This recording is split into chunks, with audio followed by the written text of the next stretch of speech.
As someone who has lived in a total of 15 locations over the course of 7 years, and someone who has been fired from a total of 4 jobs and has quit a total of 3 jobs, I am here to, inform you that learning how to pivot is going to be your greatest superpower in life. I feel that life will always continue to put you in the most uncomfortable situations in order to help you grow and evolve. Sometimes we have the tendency to allow ourselves to get comfortable and complacent, and it kind of stunts our growth. And I think that when we are truly ready to evolve and we don't do so on our own accord, and we're just waiting magically for something to happen, I think 9 times out of 10, what tends to happen is something that could be seen as destabilizing or disruptive to your nervous system, to your reality, and to, everything that you have known. Um, yeah. And I want to say peace and light. I am Marquita. I am super grateful to have you all here. If you are new, welcome. And if you are returning, welcome back. I am the creator of Alchemy Soul. I am also a nomad. I am a speaker and I'm also a writer. I travel the world and I love doing so. And I have been nomadic since the year 2020. Um, yeah, let's go ahead and get right into this. I was just thinking this morning about, yeah, it's super bright out here, so I had to put the shades on. But that's just a side note. I was thinking this morning about how much I have learned to just pivot when circumstances are chaotic, when circumstances are boring, when literally I feel like pivoting for me is my way to signal to the universe and to God that I trust, them. Um, and it's crazy because when I first, decided that I was going to be a nomadic, like nomad truly, I had no idea what that really meant. I just knew that everything would work out. Um, it was like this, like unwavering faith that I just had in myself. And I remember at that time I had a partner, and he and I decided to do it. And the first place that we went, it's so crazy because we had this car, and it was I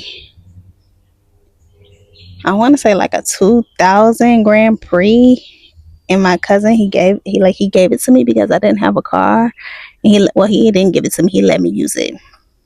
Um, and when I decided that I wanted to really do it, and I was like, I'm leaving Atlanta. I didn't know where I was going, right? I just was like, I'm leaving. Like, this is not, I don't want to be here no more. And so, um, the stuff that I had, I went and took it to Chicago because that's where my family is. That's where my mom is. And I was like, I'm going to take, this stuff to Chicago. And when I get to Chicago, I'm going to figure it out. When I got to Chicago, I stayed there for a couple of weeks. And in between that, couple of weeks, I started doing research on nomad life. And in 2019, I said that I was going to be nomadic, but I still really didn't know what that meant. Like, I didn't understand what that meant. So here I am, like really taking like the first steps on, not the first steps, it was probably like, it wasn't the first steps, it was just the first steps in me actually like leaving my home.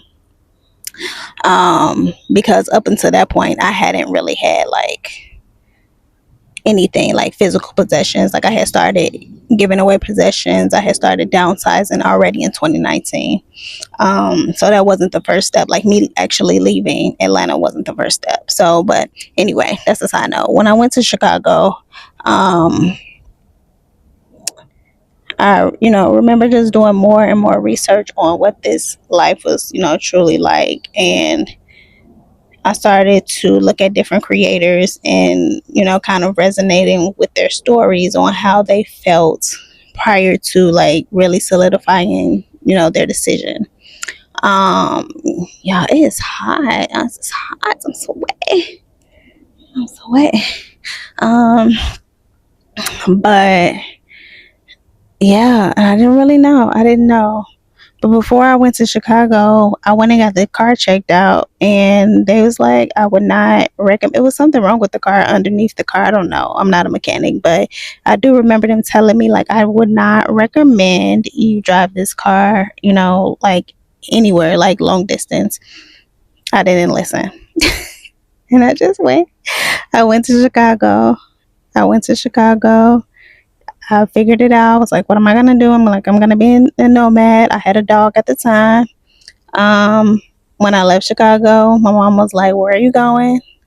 I was like, I don't know. I'm going to Houston. And that's what I told her. I told her I was going to Houston, but I didn't go to Houston. What ended up happening was at the time, my partner at the time, he ended up coming. He had went to California for a minute after leaving Atlanta. And we met in Chicago, and then we drove from Chicago to Miami. So you're talking about I drove from Atlanta to Chicago, Chicago to Miami, and then I went because when we got to Miami, you know, the first thing that we did when we got to Miami, the first place that we booked was a tent. And we stayed in this tent. For some reason, I just thought that this was going to be a good starting point for living like unconventionally. I was like, this is going to set the precedence to show me that I could really like handle really tough situations. And it did. It really did. Like I was smart about that. Like in my planning, I was like, it has to be like very, very adventurous. Like my first experience has to be extremely adventurous so that I can like set the bar. Like because I looked at so many different ways that people was doing it. I was looking at people who were living in their cars. I was looking at people who were doing van life. I was looking at people who were living on ships, and people who were doing it, living abroad, and people who were doing it like living in national parks and different things like that. So I just started like doing a ton of research, and so we drove from Chicago to Miami. And I remember that entire time we were just like so positive. We were so happy. Like our energy was vibrating so high. We was listening to Surfaces. And if anybody is like privy to Surfaces, the group, they are like high vibrational energy kind of music and like good vibes. And so we were just like in our zone, like, and I just remember like we were riding on faith, literally riding on faith. And it was so very interesting because we got to Miami. We stayed in a tent in Miami. It wasn't Miami, it was like Hollywood, Florida. But we did eventually go to Miami. And just the idea and the mindset of like pivoting, because I remember like it's a point, I'm trying to think of what that line is in one of the songs that Surface says. I don't know what he said, what they say, but they say something in one of the songs about pivoting. And I remember that being like ingrained in my mind, like being able to shift and pivot when things are not, working out how I need them to work out. And I think that that has been like one of the best things for me as a nomad, because I mean, but just in general though, but specifically for me as a nomad, because things are not always going to be exactly how you imagine they would be. Especially, as a traveler, like you have to be able to adapt and just adapt to your environment, but also be able to pivot when things don't work out. And so we got to um, Hollywood, Florida.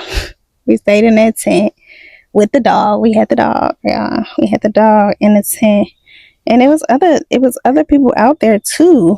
It was like in the backyard, but we had a shower and the toilet and all of that. It was just outside.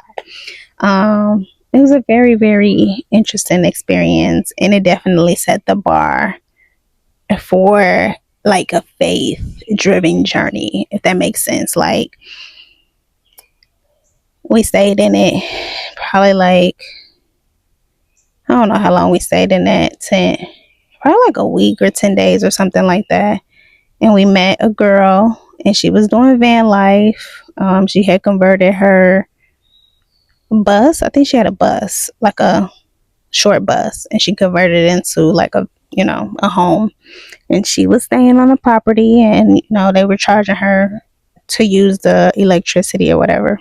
And we talked to her, and I'm like, yo, I remember thinking like, yo, people are out here doing this for real. Like they're doing it for real. Like this is a very real part of life. Not everybody is living your traditional 9 to 5, your traditional work day in and day out every single day. And like it's just not something that's that's always like that's it's just not a part of everybody's reality. And so once I realized like, okay, this can really be a part of my journey, I was like, there's no going back. There's no going back. um Me and my partner at the time, we didn't have a lot of money. And I remember like moments where it was like, oh, we don't know where we're gonna live, but we had the car. So I was like, we got the car. If you really like, I felt like I was trying to convince him, like, you ready to go down this road with me? Like, because this wasn't his dream, right? This wasn't his dream, it was my dream. But I'm like, are you ready to like go down this road and willing to do what it takes in order to, you know, just keep going? And so we definitely had some tough conversations along the way. Ultimately, he and I are not together now, so that just shows you like, it definitely can be a lonely journey, I think. So that's one of the cons of being nomadic. Like a lot of relationships are not going to stick, because you're constantly moving, you're constantly pivoting. It makes it difficult to like build sustainable relationships. Although he and I were in a relationship prior to us leaving, but it just didn't stick. So yeah, just the idea of being able to pivot. We didn't have a lot of money, so I got on couch surfers. There's this app called couch surfers, or the website called couch surfers, and I was like, just messaging people. I messaged a bunch of people, and I'm like, and this was 2020, so this was during COVID. um was like, hey, can we sleep on your couch? We got a dog, it's two of us, like, just explaining the whole situation. And luckily, like, somebody was like, his name was Jonathan was like, yeah, come over. I want to say he wasn't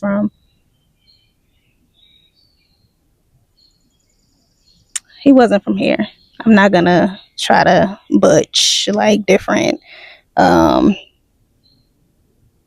I want to say he was from London, but I could be totally wrong. I don't know. He wasn't from here, right? But he lived in Miami, and he had a penthouse in Miami. And I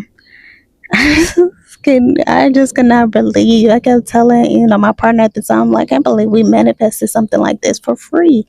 For free, we stayed in a penthouse like a week with a dog, and free of charge.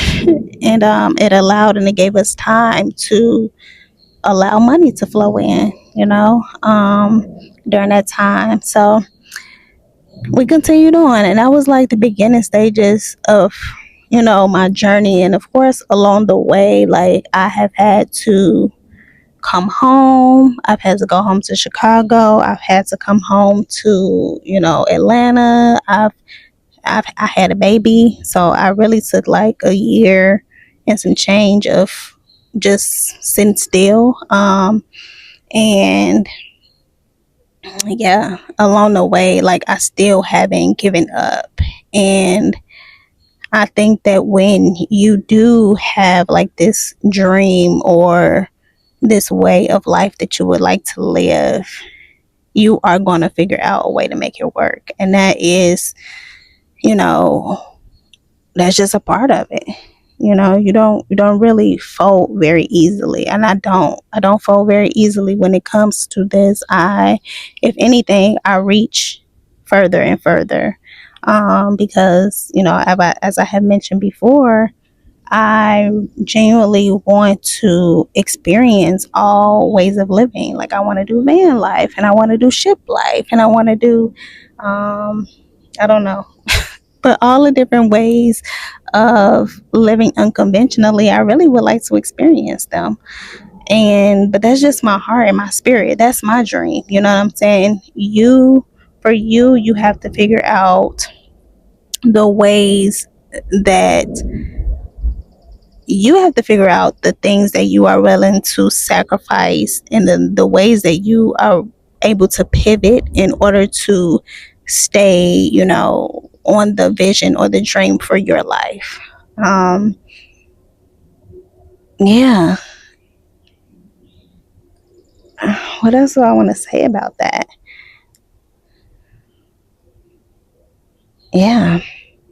Just the ability to be able to start over as many times as you desire to start over, and knowing that everything is always working out for you, and that if you continue to lean into your higher power, God, the universe, then you will always be supported no matter how things may look.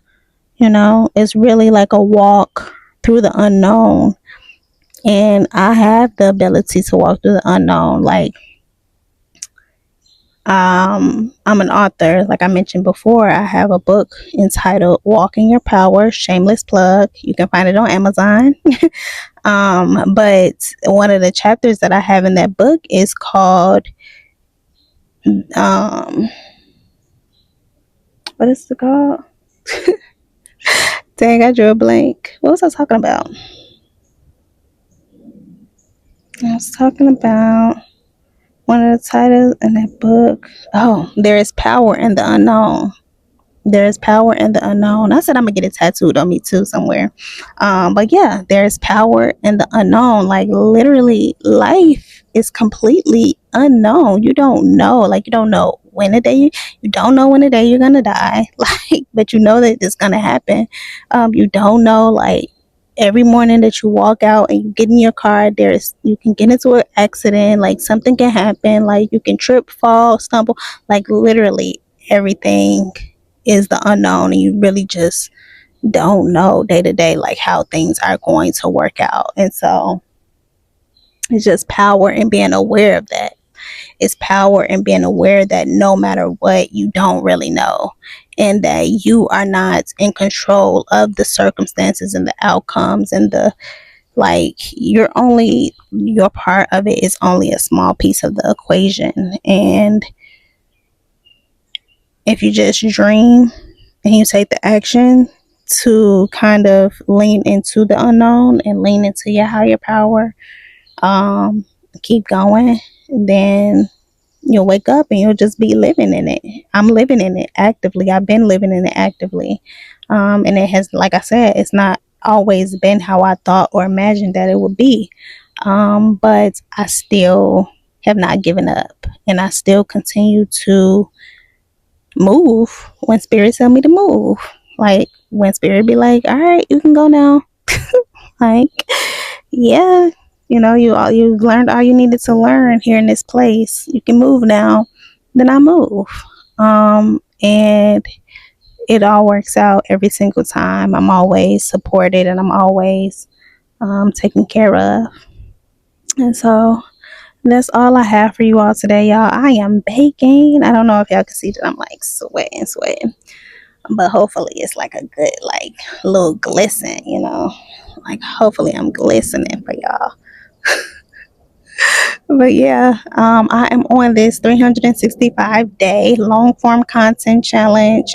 So hopefully you all will follow along with me and kind of keep up with my journey as I continue to evolve through it.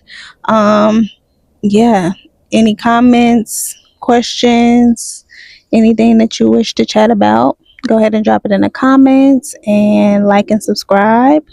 Yeah, I'm still getting comfortable with this. And I know I say it often, but I'm still getting comfortable with saying it just sounds so, like, I don't know. It sounds so salesy. I've listened to so many YouTube videos and I'm just like, comment, subscribe. Like, it just sounds so, I don't know. Cause if you gonna like it, you gonna like it. But I will say that I be forgetting to like. So that's a common thing.